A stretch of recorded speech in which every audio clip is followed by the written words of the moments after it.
Hello, everyone. This is Fire Chief Paul Dow with Albuquerque Fire Rescue. This podcast is designed to bring you helpful training and best practices and some additional resources that you can access from anywhere. So thank you for joining us and enjoy today's episode. Good afternoon, everyone. Welcome to another exciting podcast. This is Lieutenant John McGee with Albuquerque Fire Rescue. I'll be standing in today for Captain Adam West. And we have as a guest Deputy Chief Emily Jaramillo. We will be having a great talk about MCT and kind of APD response protocols, how we got here, and what we can expect moving forward. So with no further ado, DC Jaramillo, welcome. Thank you. Thank you for having me. Yeah, thanks for being here. So, I'll jump right into it. Can you explain the agreement between APD and AFR for down and out and behavioral health calls like in the last year? Yeah, so a little over a year ago, probably about 18 months ago, we were approached by the mayor at the public safety meeting. He had seen a call for a down and out, and he saw that there was engine, a rescue, Albuquerque ambulance, and 2 police cars on a down and out.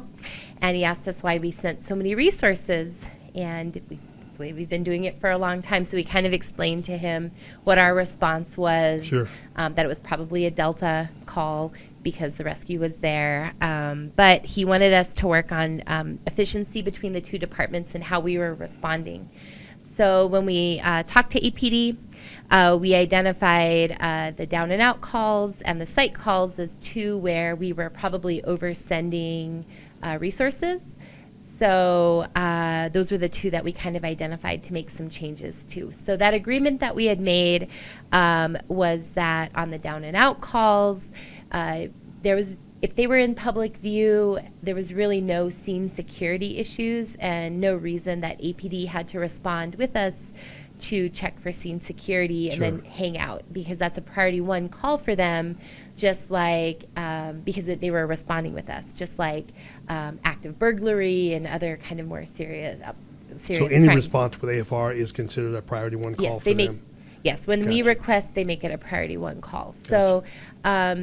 So we felt at AFR that if the individual that was down was in public view, not in a dark alley or in a home, that it was safe for our crews to respond. And then if they saw anything once they got there that made them think the scene wasn't safe, they could request before proceeding to the scene.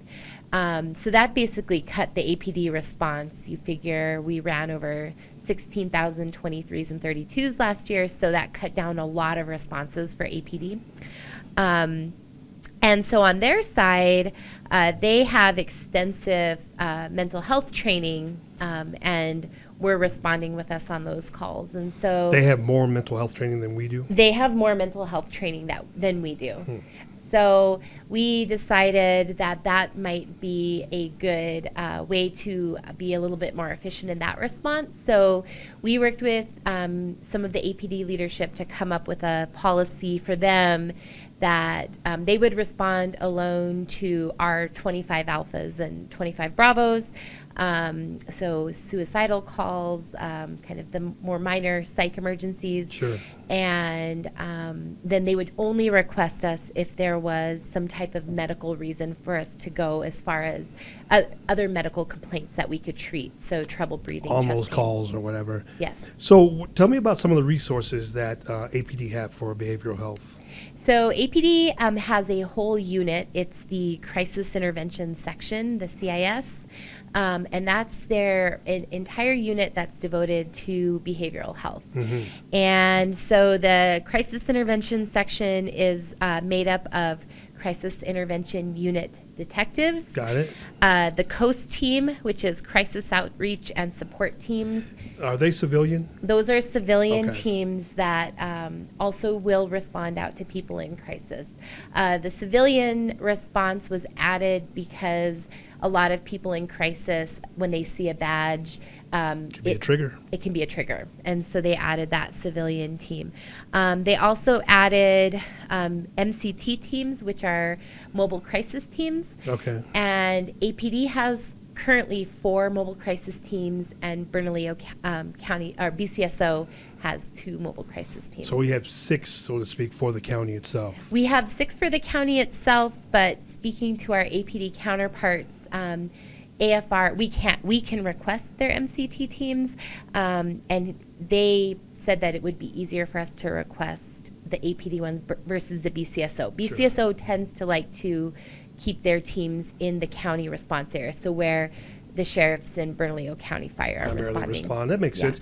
So now the teams themselves, when do they operate? So the teams operate 7 days a week from 10 a.m. to 10 p.m. So the 4 teams have kind of obviously different days that they're working. And so they are primarily going out by request of APD officers who get on scene, but they also can be requested. If we get onto a call, which we recognize as being somebody having a mental health crisis. And maybe they need some de-escalation. Yes. Okay. And because mobile crisis teams are made up of a enhanced crisis intervention trained officer and a mental health clinician. So if you 2-person teams? Yes. Okay. So if you feel value in having that mental health clinician responding out to your scene, you can request. Okay. But I guess, so they can't be a scene safety issue. They'd have to go clear it, normal protocol for Yes. that, right? Okay. Yes. So either the arriving officer will clear the scene, or if the MCT team gets there first, they have a officer that can go in and clear the scene before the mental health clinician goes inside. That's interesting. So how do they determine, once they've de-escalated or done their job, how do they determine where these people go? Are they going to the hospital? Do they go to jail? Do they go to a psych facility? So a lot of their crisis intervention section was the focus is jail diversion for people that are experiencing crisis, because they're not necessarily committing any crimes. So jail isn't really the place to take somebody for definitive care. So that's a kind of a lack in our community, is a place to take people that are experiencing mental health crisis. We don't really have, we don't have an effective crisis triage center. We have PES, which is the Psychiatric Emergency Services off of Marble, and then casemen. Right. But a lot of these individuals also end up going to the emergency department because we don't have a lot of good places to transport them to. So if there's a medical component, do we play a part in that jail diversion criteria or decision? Like, can we intervene? Patient says, I'm having trouble breathing. Officer says, no, he's not. How do we, as a frontline provider, how would I address that? Yeah, so when we get requested out by APD for a chief complaint, then that's where we also have a little bit of different protocols than them. So we're going to follow the our EMS guidelines, the ABC EMS guidelines, and treat the patient. So if the patient is having chest pain or shortness of breath or whatever their medical complaint is, and they need to go to the emergency room, that is likely. Does that supersede, so to speak? I mean, that may be a strong word. Yeah, I mean, I think in that case, you mean versus if they were going to go to jail. Sure. Yeah, so I mean, if the person is under arrest and they have medical complaints and they request transport to the emergency room, we're going to transport to the emergency room, and then we have to work out with APD. Are they going to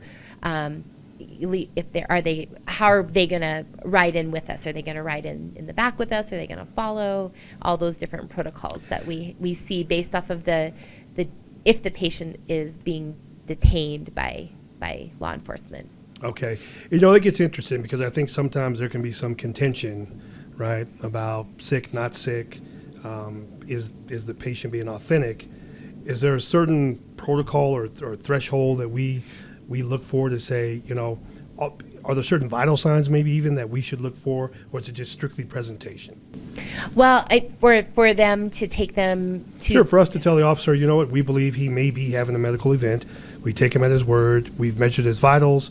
He probably needs to be transported. I think the biggest thing is if the patient requests it, we can't deny it. So Interesting. If somebody is if somebody is being detained by PD and they have a complaint and they want transport to the emergency room, we can't deny that. And that's where sometimes there's some issues with the on-scene officers, because as you know, we get called to check out and clear patients for jail all the time, which is kind of taking away, we're kind of... Patients may see that as a get out of jail free card.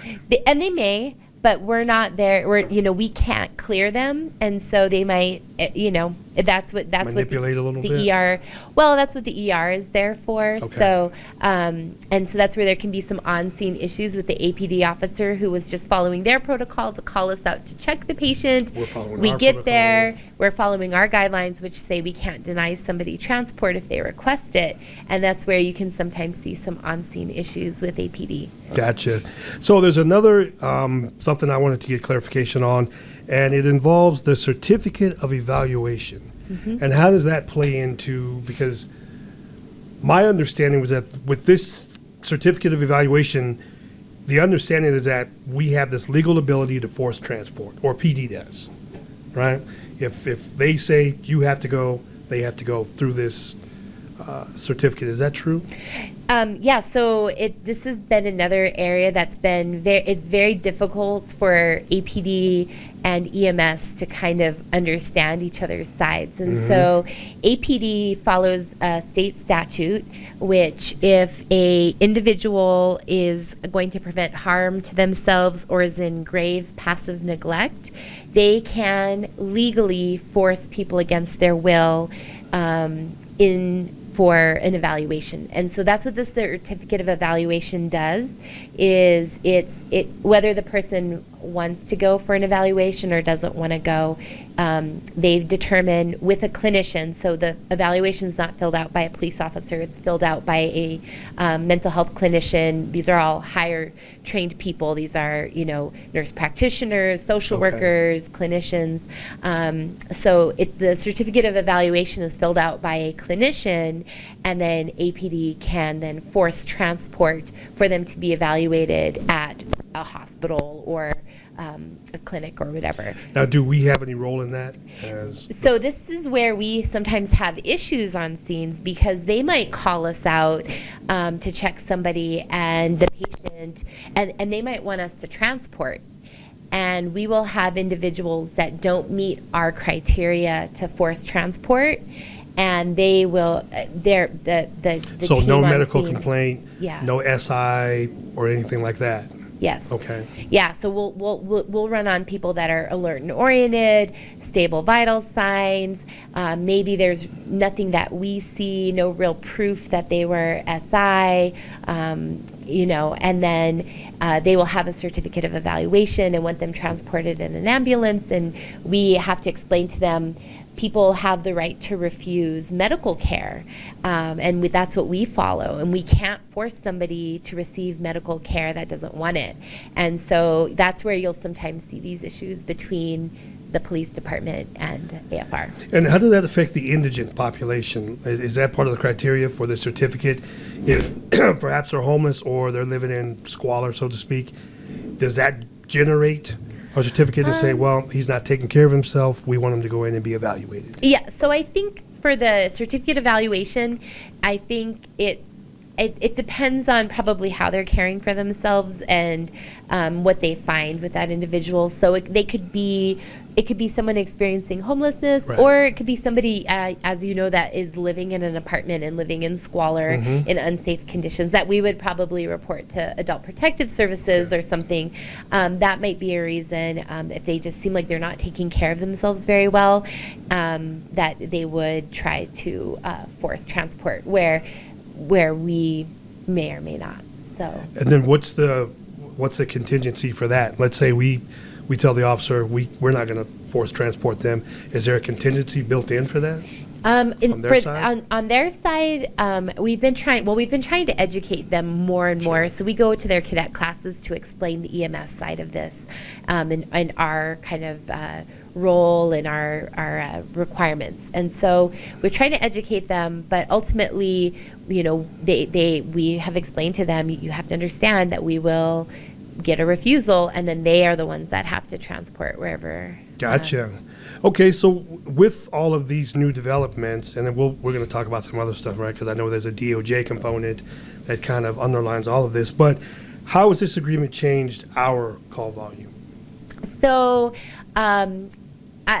when we first checked, so after 12 months of the change, we ran our numbers on our psych calls, so our 25s.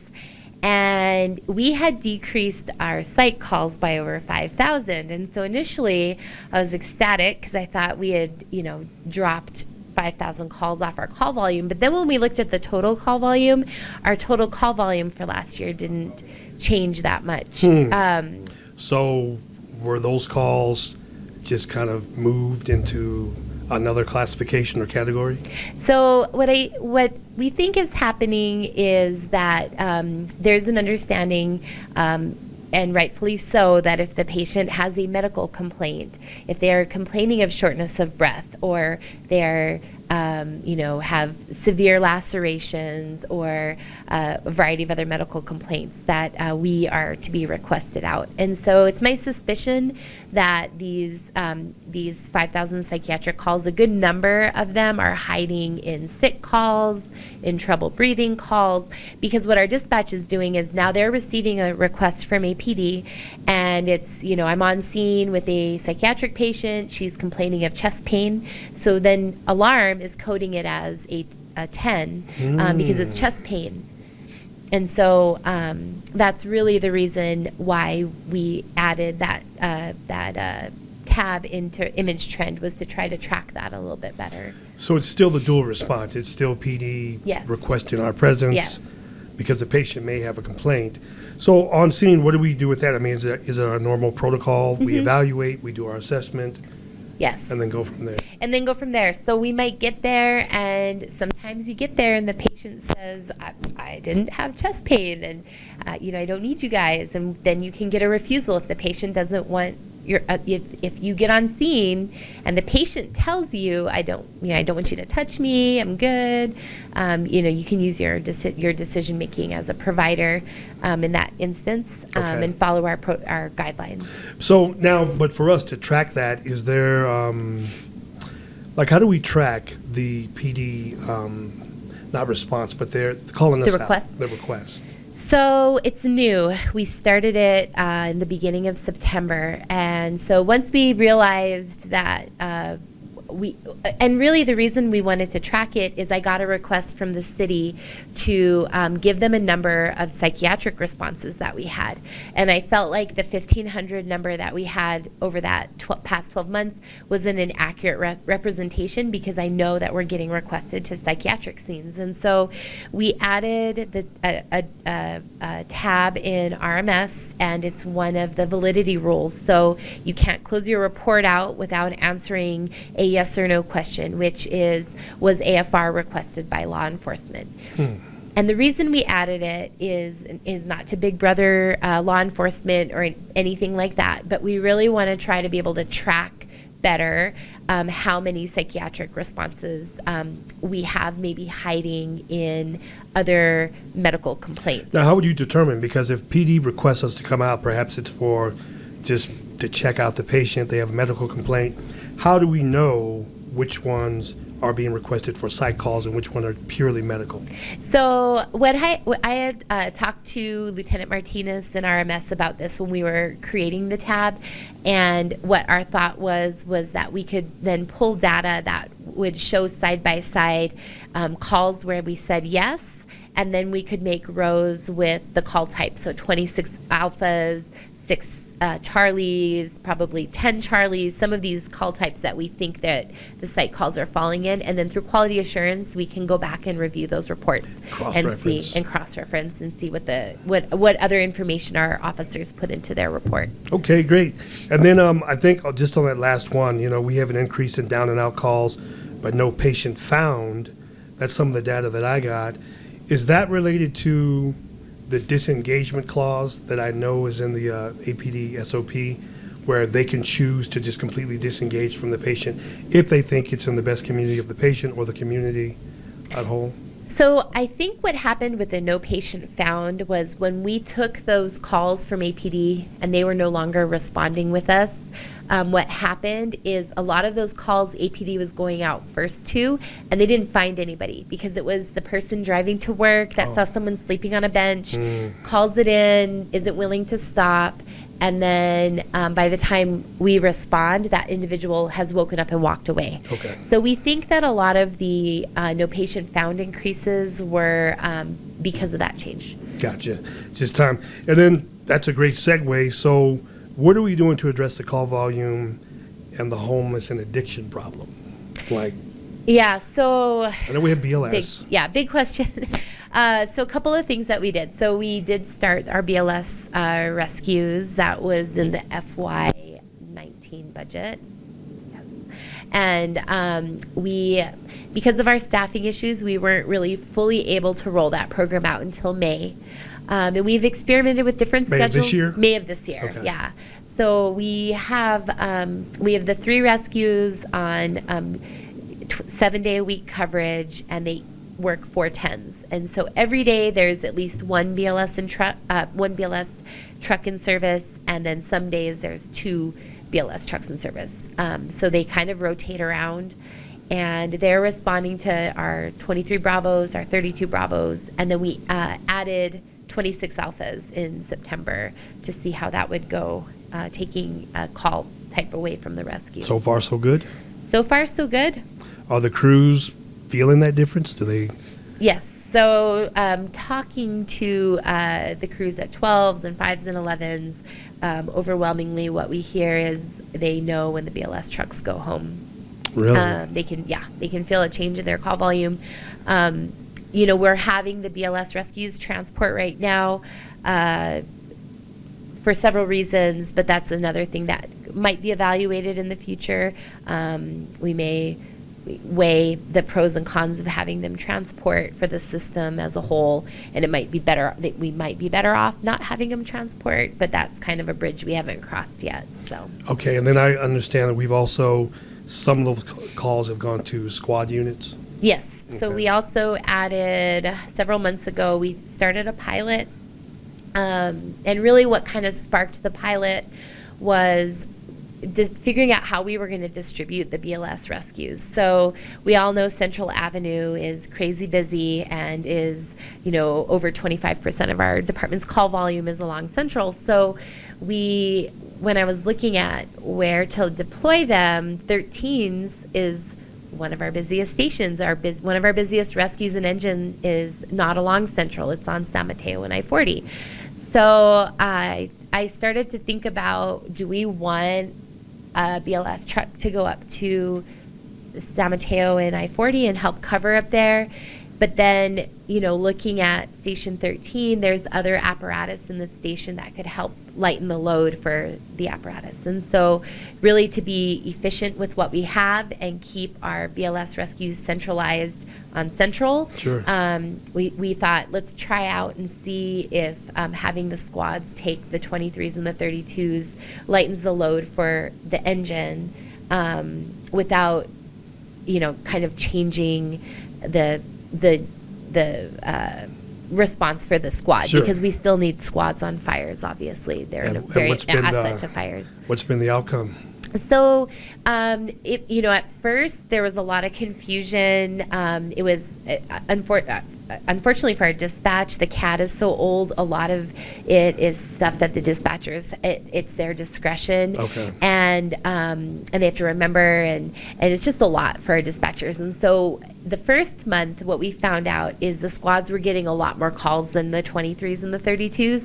So their call volume was a lot higher than anticipated. Once we kind of worked that out with dispatch, they've really kind of tapered off and are averaging right around what we were expecting. So Squad 3 is averaging 2 to 4 more calls, and Squad 1 is averaging about 2 more calls per day. Yeah. Well, that's not bad at all.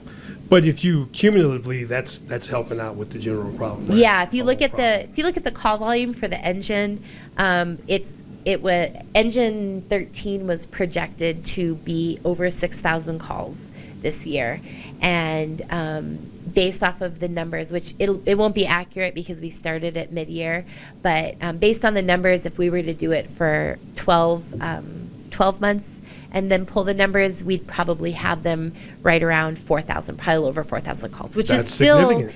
a lot of calls. Yes. It still puts you over that 110% threshold. But it's better than 6,000. But it's way better than 6,000. Okay, and then just one last thing on that. I was reading about city security and PSAs for these 32s and kind of how that's going to be incorporated or is being incorporated. Yep. So one of the things that we noticed, like we said, when we took back all the calls from APD is that a lot of them are these ghost calls where there's no patient found. And so city security, transit security and city security used to be separate. City security has now merged with transit security, so it's all under city security. And they reached out to us as wanting to partner up with us to help respond to 32 Bravos that are along the bus routes and at the bus stops, bus stations, things like that.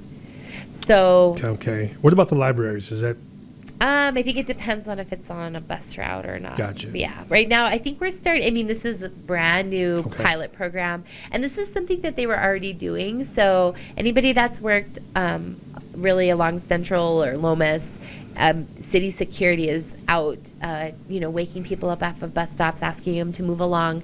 So now, when some of these calls come into us from passerbys, instead of us sending an engine, we will be dispatching city security to go check to see if there's from somebody our there. dispatch, or is that a call to PD, then PD? So the call will always go through PD because of being the primary, and then it'll get transferred over to AFR once it's a down and out. And then our dispatchers will go through the flow chart that we implemented several months ago. And if it was a call that we would have kicked back to APD because they didn't appear to be in distress or any of the other reasons that we would send out fire, we'll be sending city security to go out and check. I think that will be a huge help. Glad to hear that. And then, so another question here. We're all aware here in the city about the homeless problem. People go downtown, they kind of see these things. Maybe they don't always understand the reason behind it. So what can the community at large, are they going to see these differences as far as people sleeping on bus stops? Is that something that's part of the plan? I think... Or is it just a residual outcome? I think that's there needs to be a bigger solution in our city, and it's things that we luckily are at the table for because of all the great partners that we have with other city departments, like Family Community, who runs the Westside shelter. I was going to ask about that. Yeah, so they, we all know the Westside shelter is 20 minutes outside of Albuquerque, but they are trying to fund, which this will be something that voters can vote on in November, but release some funding to build a centralized shelter in the city. In the city. And so I think that, it would be it's a hard sell to get somebody to want to hop on a bus.